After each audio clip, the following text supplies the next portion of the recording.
Bahagi umano ng destabilization plot ng kampo ng mga Duterte at kaalyado nito ang lumantad na 18 nagpakilalang dating sundalo. Ayon yan kay dating Senador Antonio Trillanes IV. Pero ang Vice-Presidente, itinangging kilala niya ang mga ex-military men. Nakatutok si Von Aquino. Ipinasabina na ng National Bureau of Investigation ang lumutang 18 ex-Marines umano kaugnay ng kanilang isiniwalat na paghahatid umano ng mali-maletang pera sa ilang opisyal ng gobyerno. Bukod sa kanila, ipinatatawag rin ang kasama nila sa kanilang presscon na si Attorney Levito Baligod at si dating Congressman Mike Defensor na nagsabing tinutulungan niya ang grupo. We are deputized by the Ombudsman to investigate. We're investigating and we're following all the leads and all the angles kung ano yung mga pwede nating puntahan na ebidensya. Gusto ring malaman ng NBI kung paano nagkasya ang sinasabing 56 million pesos sa isang maleta na binanggit sa joint affidavit ng 18 dating Marines. Yun yung isang tiningnan ko rin sa joint affidavit, yung pumunta sila sa may Balero, nagpalit sila ng $2 million, dalawang maleta na tag 56 million. There is a, for me, initially, there is a physical impossibility. Kaya natin sila pinatawag, ipaliwanag din nila yun, i-demo nila paano, sa anong maleta yun at paano nagkasya yung 56 million na yan. Isusumite ng NBI sa Ombudsman ang mga magiging findings. Depende sa mga ito at ibang ebidensya ang irerekomendang karampatang kaso.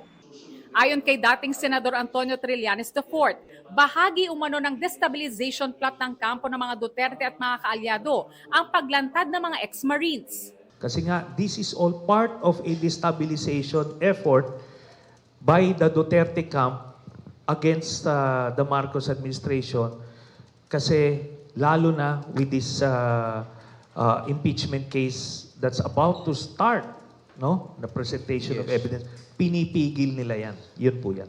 Kasama si Trillanes sa mga pangalang nabanggit ng mga ex-Marines, pero dati na niyang itinanggi ang alegasyon.